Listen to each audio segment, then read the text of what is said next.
Hey guys, and welcome to my round 2 Supercoach team review. So, in round 2, I've managed to get a 2046, which isn't bad for a buy round.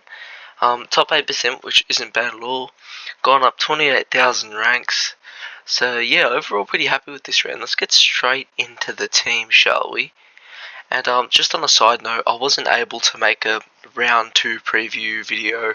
I was pretty busy throughout the week. I had lots of shit going on with school and all that, but now I'll be sure to be uploading more videos. And yeah, so starting off in the back line, Nick Dacos, we'll put the vice on him because it's who I vice. So yeah, I vice Nick Dacos.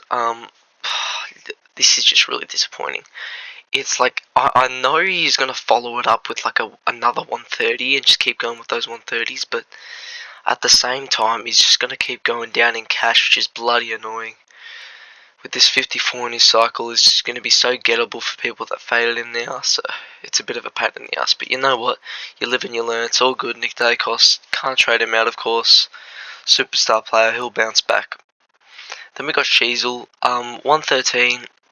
Personally think he was a bit underscored in this. Like, I was watching the game, I thought he was doing a lot more than what his scoring looked like. Actually, nah, he was doing about perfect for what his scoring was. And yeah, I'm just really happy with Sheasel this year. He's done really well. Happy to have him in my team, and hasn't gone below 110 yet, so hopefully he can keep it that way. Hayden Young, you're a fucking dickhead, mate. I've never been big on Hayden Young. I know he had the midfield role and stuff. The role's there and everything. He's just a shit player. Like, I don't know what the hell's happening. Last season, he was playing the exact same role and getting 120s week in, week out towards the end of the season. And now, he's struggling to deliver above a fucking 60. Like, I mean, seriously, Hayden Young. You are out of the team. I cannot hold you. What's his break even? 165. It's not as bad. I thought it would be like a fucking 200, but still has to go. Hayden Young. Dan Brosio, so glad I got him in. He's a superstar. He's going to earn lots of cash and be an amazing mid-pricer this year. Blake Howes, I'm calling it right now. I think this guy and Matt Roberts will be the two best cash cows of the season. I mean, Howes looks incredible. He just keeps on delivering week in, week out. He's gone up 70k now. He's going to be an absolute killer of cash gen. Then we got Nick Caulfield. Wasn't best 18, so it doesn't really matter about this 3. But at the same time, I mean, it's a shame he gets injured. He's not a bad player. We've seen that he can score well if he stays uninjured, but sadly he hasn't been staying uninjured. So yeah, Caulfield, I don't know what I'm going to do with him. I think I'm going to hold him for this week because I've got other problems I need to go to and trade out first. And yeah, I think I have to keep Zach Reed and Nick Caulfield on the bench even though they're injuries. And then we got Bonampelli as my captain. It's just so good. I was thinking really highly considering fading Bonampelli up until like the start of the season. But like, I'm so happy I didn't fade this guy. I mean, he's just so reliable. You can chuck the C on him and just know he'll deliver you a 120 plus. Like, this guy is just on another level. If he keeps on going the way he's going and doesn't win a Brownlow, I think he'll be the greatest player of all time to not win a Brownlow. Seriously been incredible. Happy with the captain score. Laird delivered us straight 120s. I mean, 124 last week and now 120. Not mad with that at all. Break even to 126. That's fine. Could have gone a Tom Green or something though, which is frustrating considering how he went. But you know what? You live and you learn. And I think Laird, he hasn't got the bye this week, so that'll be definitely big upside of getting Roy Laird. That's the main reason I got him over Tom Green. Worst case scenario, if he shits the bed, I could just get him to Tom Green. But I'm liking Laird. I'm happy with what he's produced so far. Zach Butters. My glorious king, Zach Butters. A 175. Oh my goodness. I was at this game and he was on track for about a 200. He only had like a 20-point last quarter. He was on 150 something at 3/4 time. And boy, he just looked magnificent. I thought he was going to crack the double ton, but Sadly not. Doesn't matter though because that's a killer score. Was really considering captaining Butters, but just didn't have the balls. Didn't know if I really should have, but now he's delivered the 175, and yeah, it hurts that I didn't go to him, but a 175 you can't be not happy with on your field. So good on you, Zach Butters. Jack Steele, 120. This guy's a superstar. So glad I started this guy over someone like a Newcomb. I can't believe people will pick Newcomb over this bloke. I mean, Newcomb's not even a proven scorer. He's had one good season, which wasn't even an amazing season, averaging 98. So, and look what he's done. He's gone straight 66 to start the season off, and Steele's just gone bang, and he's 20k less. So, very happy to have Jack Steele over someone like Joe Newcomb, and I think he will be a keeper all year long, I reckon, the way he's going. It was on track for a big score early on. I think it was on like 80 or something at half time. Slowed up as the game went on, but doesn't matter. 120 is perfect. Flanders, 102. Yeah, cracked a ton. Can't be unhappy with that at his price. Sam Berry. Now, this is something I was really frustrating about. I mean, I could have fielded Sanders, gotten 50 extra points, which would have helped me a ton. I mean, I could have gone absolutely huge this week. If I just captained Butters, which I was really considering, and put Sanders on field for Berry, I could have had an absolute massive week, but it is what it is. Yeah, Berry was the tactical sub. I seriously don't know why, because he was actually playing okay. Like, he wasn't playing amazing, but there was definitely people that I would have subbed out before him. I mean, like, he was definitely not the worst player on that field. And, yeah, a 52, sadly, like, he'll still make some cash, but sadly, I think because of Tom Powell now really exploding in the forward line, Berry has to go this week, I reckon. So, sadly, the Sam Berry experiment hasn't worked. And, yeah, just hasn't really gotten back to that form. And I mean, if he plays this week, I could consider holding him, but just because of Tom Powell now, I think I have to get him in somehow. And yeah, Berry has to go, I reckon. Matt Roberts, very happy with. I actually looped him with Carroll, and seeing that he scored a 94, put Carroll on field. Even though Sanders got a higher score than him, which is unbelievable, but doesn't matter. Still happy with the 94 on my field. Very good from Matt Roberts. Colby McKercher, very good. This guy is probably going to win Rising Star. Yeah, just looks absolutely superb. Doesn't look off a beat at all. Looks ready for the AFL level. Just a superb athlete by the looks of it. The next Harry Sheasel in the making potentially. Sanders 99. Shame I didn't have him on field, but you know what? You couldn't have predicted that Berry would have gotten tactical subbed out. But yeah, if I had him on field, that would have made my week massive. But we didn't, and he'll still be good cash gen now, Sanders. So that's great. Happy with him. Carroll didn't play. It was my loop. Clark with the 60. This is a great bounce back game. Thank God I didn't trade him out because I had a feeling something like this would happen. Like, I feel like this 13 was just his first game sort of jitters, and then from then he'd kick on, and looks like he is now with this 60. So what's his break even? -3. That's pretty shit for his price, but you know what? If he keeps on going with these 60s, I think he can make some cash. So you know what? It's all good, Joe Clark. I could still definitely hold him. Gorn and Grundy in the ruck, superb. Look, I think Gorn's one of those players where Supercoach sometimes just bump up the scoring, even if he's not playing up to beat. Like, I felt like he should have played a lot better against Hawks. Like, I definitely didn't feel like he deserved the 110 plus, but you know what? I'm happy with it. He's in my team. It's fine. And then we got Grundy with a 99. Here's one that I feel like it's underscored every week. Yeah, he does the exact same caliber stuff as Gorn on the field and just doesn't get the same amount of scoring. But you know what? He'll start to get to that high scoring soon. Still got an average of 103, and a 99 isn't the worst thing ever. So you know what? It's all good from Brody Grundy. Luke Jackson, my glorious king. Thank God I started with this bloke. I knew this would happen. I knew he would drop a massive score to start the season off, and everyone would regret not having him.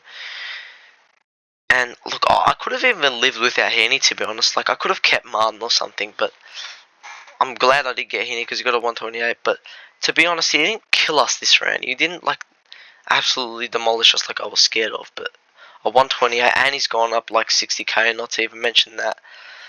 So that's wonderful from Heaney. I'm happy I have him. So yeah, Jackson and Heaney in the forward line have just been absolutely incredible. And what's Jackson's break even? 19. He's going to go up to 600k 100%. And the beauty of having Jackson is just so perfectly molded for this season. Because you can chuck him for Mally in there, put him on field for Grundy when he has the bye, put him on field for Gorm when he has the bye. It's just like made perfectly for 2024. I mean, yeah, so very happy with both of these two guys in the forward line. Heaney's been superb, average of 126, got a 128. Feel like he was underscored compared to where the previous weeks, he was getting like 26 and managing to get 140s. This week he gets 32 and a goal.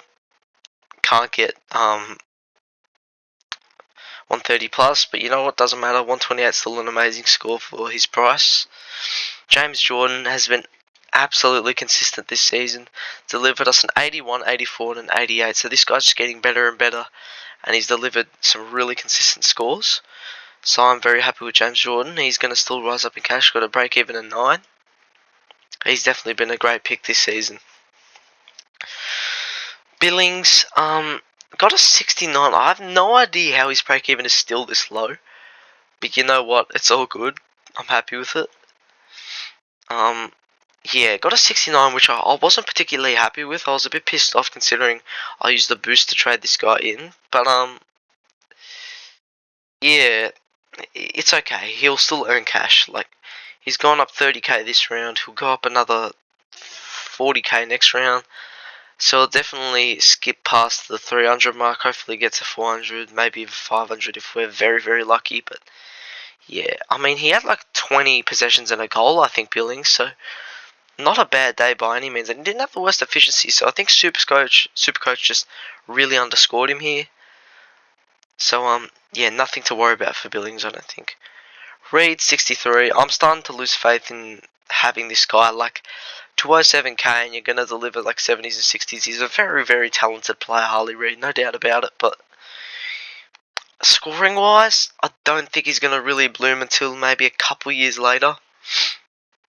And yeah, he could go, for someone like a Darcy next week.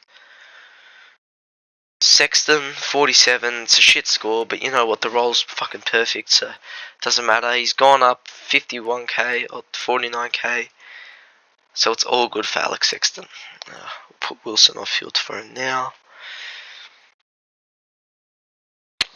Yeah, Wilson 59, yeah, it's whatever from Wilson. I mean, like, if he could just keep on producing these 60s and 50s week in, week out, sure, he'll be a good cash cow. What's his break even? Negative 51, that's fine, that's really good. He'll be a good cash cow. And Mana, I was really, really happy with. I know he got the 57, but that first quarter was just incredible. I mean, he had 50 alone in the first quarter. Faded for the rest of the game, but boy, he's just showing real signs of life as a rookie, so I don't know. He's definitely one to hold on to, I reckon. And yeah, that's it for the team. So getting into my trades now, I 100% know what trades I'm going to do probably. Yeah, so I'm probably going to get Berry out. Oh wait, hold on. I gotta move some of these bye players to the bench. Sanders on for Flanders. That's about it. Alright, so Berry. I mean, I would love to hold this guy. I really would. Like, I still see plenty of potential in this bloke if he gets games. But I feel like he's in fear of getting dropped, and we have to get Tom Powell in that team. So, sadly, Berry, you have to go. Young, fuck you. Like, I don't even want to talk about you, mate. You're gone. And the person we're going to get in the back line is actually, it's a bit of a shot in the dark considering still very early on the season. Sure, he's delivered some nice scores, but not quite sure about how he'll go yet. But the person I'm going with, I'm actually considering Jordan Clark too. What's he delivered us? He's delivered us a 108, I think, and a 119. Yeah, 108 and a 119. That's really good. You could definitely consider him. But for now, the person I'm going for is Nazar Wanganeen-Malira. He looked fucking amazing on the weekend. How he didn't score a 140 plus, I will never know. A 120 for the game he had against the Pies is an absolute robbery. And this guy's just going to go up in cash. And if he keeps on having these games, he'll deliver straight 100s for the whole season and hopefully get to that 100 average. And that's all I want from him. So, yeah, he looks really good to start the season off, Wanganeen-Malira, and I'm going to trade him in for Young now. I would love to get someone like a Luke Ryan, but with having to get Powell for Berry, I don't think I can squeeze him in the team. And I would love to get Sarong as well too, but same story, don't have enough cash. And if I could get him, if I really wanted to get him, I'd have to trade out like a Laird or something, which I don't want to do. So yeah, just gonna leave it like that for now. And for Sam Berry, so what are we gonna do here? We're gonna move Harley up to the midfield, and we can. He's probably higher up. Yep, Tom Powell in the forward line. So these are 100% gonna be my locked-in trades. Like, I don't know about Nazar yet, but Tom Powell's definitely gonna. The Berry for Tom Powell trade is definitely gonna be locked into my team, and I still got 56k in the bank, so I can fall back on another person or just use the cash to go someone better if somebody shits the bed. But you know what? I'm very happy with getting Tom Powell in, especially for Sam Berry. Like, it's a big upgrade. He's delivered a 95 and a 129, and he's getting plenty of CBAs. I think he can be a good primo in this forward line if he keeps on going the way he's going. So, yeah, all signs point to him having a great year. Very happy with that. And then we got Nazar Wanganeen-Malira in the background. So, in the backline, sorry. And I'm not completely sold on him yet. Like, I could get someone like a Yo or even a McGovern, but McGovern's just like a walking soft tissue, so I can't really touch him. But I could still get someone like a Yo or something over Nazar, who Yo is a proven.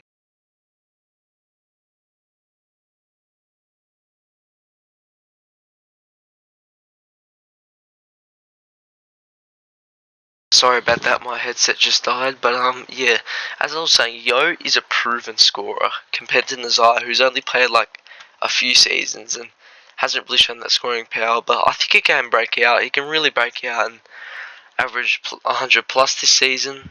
And I always thought he would have a good season this season. So you know what? 90% I'm gonna go him. 90% likely I'm gonna go him. But yeah, if I hear any bad news about him or just anything I don't like, I'll probably trade him down to a Yo or something. But yeah, that is my round 2 team review. I'll probably upload a video later on the week about VCNC. Actually, no, I'll just go through them now. So I'm gonna Vice Gorn, and as you can see there, Bont is playing West Coast. So I'm expecting a 200 from Bont. I'm expecting big things from Bowling Pally, but West Coast did win last year at Marvel Stadium, so I don't know, but geez, you can't go past Bond as a captain option against West Coast, so gonna Vice Gorn, and I'm literally not gonna take his score unless he gets a 150 plus, because I feel like Bond can absolutely demolish the Eagles, which he most likely will. So yeah, thank you guys for watching, and I'll see you on the next one.